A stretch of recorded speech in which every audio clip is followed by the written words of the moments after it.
Hello and welcome to this quick tutorial for Moodle. In this particular video, I'll be covering the basics of logging in and dashboard navigation. Now, if you're a lecturer or an educator and you've started at an institution that caters for hybrid learning solutions or fully online learning solutions, then you'll likely need to learn how to use a platform such as Moodle or perhaps another learner management system. The principles are the same more or less across systems though. Now, assuming you've started or about to start, you will likely receive a URL to log into the system as well as a username and password. For this demonstration, I'll be using Moodle's official demo, which is the Mount Orange Global Demo University. The link will be attached in the description in this video, but for now, let's just go right ahead and watch me mess around and have some fun on their demo site. So I'm going to go right ahead and click on log in from the home page, which will be found in the top right corner. And my login credentials have already been pre-populated. You'll likely receive your unique credentials and add them in manually. And I'll just go right ahead and click on log in. And here we are greeted with the dashboard. Now, in some instances, the dashboard would be the home page of a Moodle solution. In this case it is. However, if we look at the header, which is the header navigation, we'll see a logo, several menu items, and on the right hand side we'll see some admin and edit options as well. So let's start with the left hand side. We have the logo. If you click on the logo, it'll take you to the dashboard page. In some cases it might even take you to the home page, and that's fine. The home page is generally what we see when we are not logged in, but when we are logged in, we'll be taken to the dashboard. And I'll cover in a minute what exactly is on the dashboard. My courses is basically a list of courses you have been enrolled to or assigned to manage, to facilitate, and to just keep an eye on, really. And then on the right hand side, we have the option to search, type in anything, and hopefully you'll get a result. And a notification icon, which will keep you up to date with whatever changes have been made to courses or just in general. Important notifications will be found here. A message icon, which implies that there is a messaging app built in. Yes, there is. Moodle does have its own independent messaging platform, and as you can see, there are some conversations here and there already.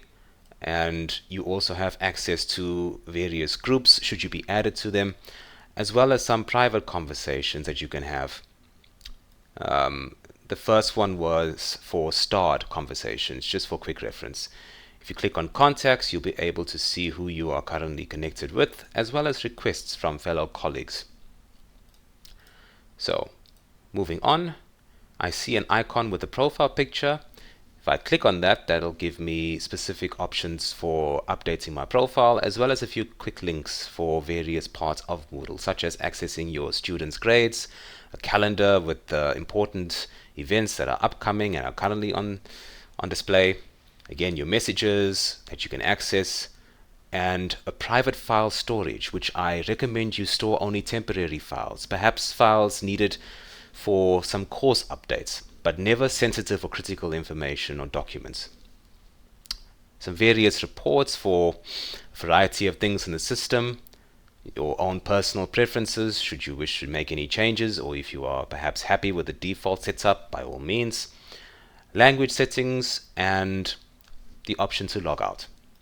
Now I'm going to go back to my dashboard, and if you notice, I have an extra option right here, which is edit mode.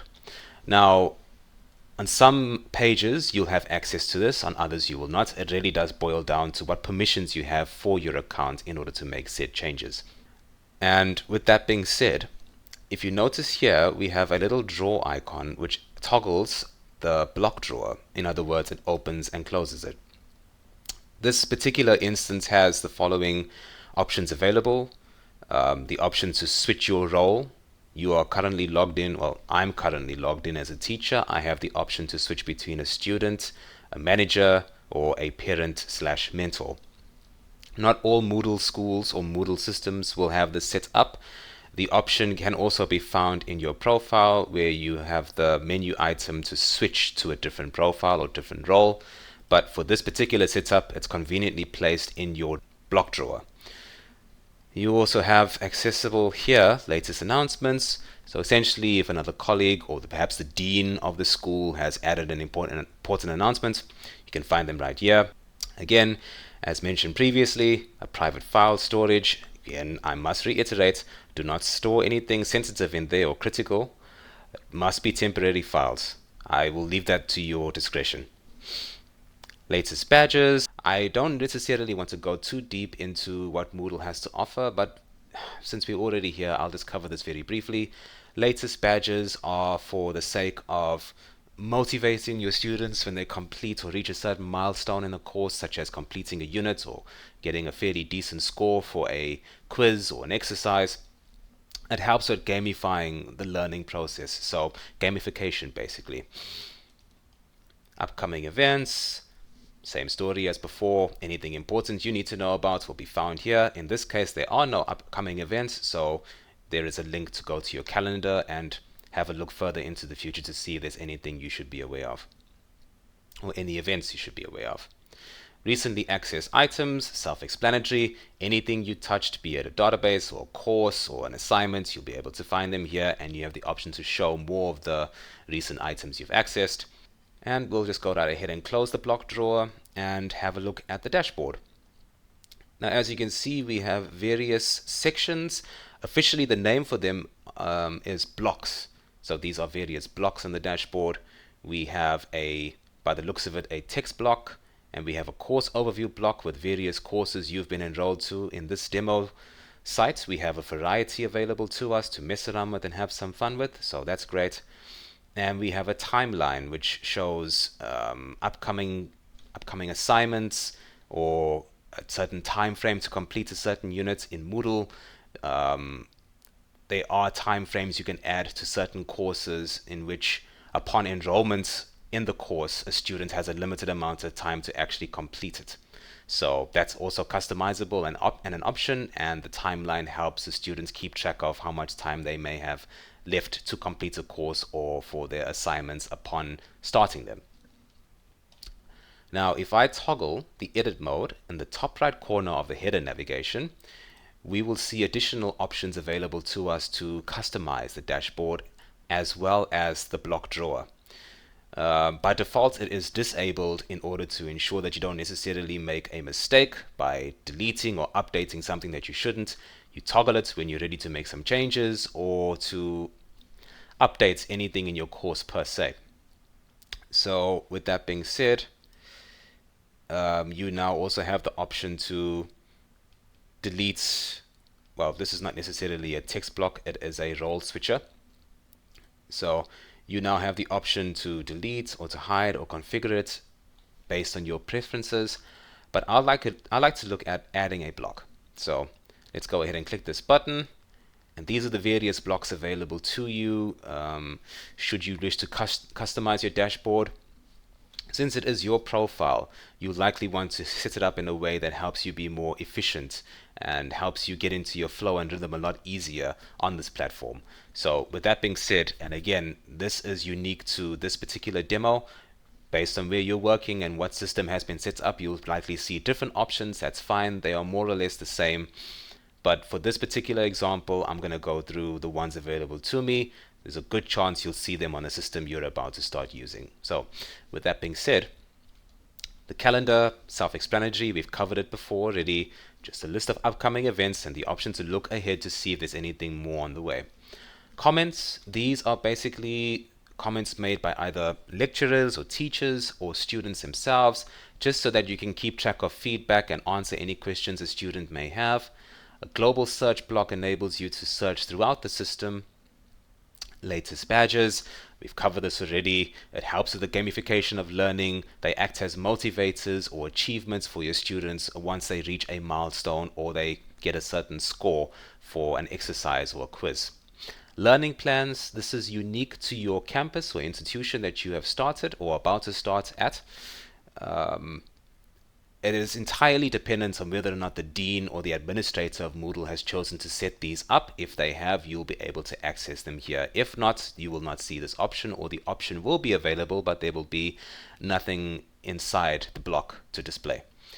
Logged in user, this will give you your user details, you have a choice either to use this block, or you can go ahead and select your profile icon in the top right corner of the header navigation. Mentees, should your role entail mentoring certain individuals in this particular campus or school, you'll see a list of your mentees there if you have been assigned the role of a mentor. A random glossary entry is a random word chosen from the glossary in Moodle, which has to be set up by either a dean, or perhaps you've been given permission to set it up yourself. It is a variety of words, or a collection of words rather, that pertain to the subject matter in the particular course that you have been enrolled to or assigned to. It'll pick a random word and display it just for the sake of keeping your students in that frame of mind, or just giving them some food for thought, or perhaps even hinting at what's to come later on in the course. It's entirely dependent on what word was chosen by the system randomly for the day. Recently accessed courses, self-explanatory. Any course that you have recently opened or updated, you'll be able to find a list of them there. RSS feeds, again, this will be determined by the dean or the administrator. If these have been set up, you'll find them there. If not, no need to worry about them. Start courses, any particular course that you have bookmarked, you'll find them here, or in this case, the proper terminology is start. Tags basically help with categorizing courses and content and assignments or posts or pages within courses. They just help with organizing data to help you find your way a lot easier in the system. A text block is the most flexible and diverse block in Moodle.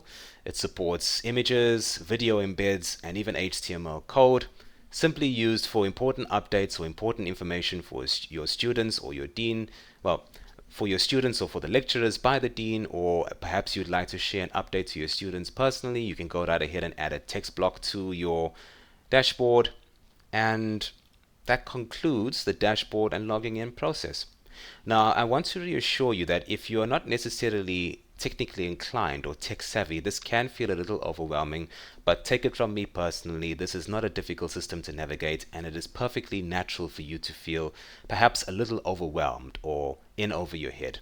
But that is the intent of these video tutorials to come.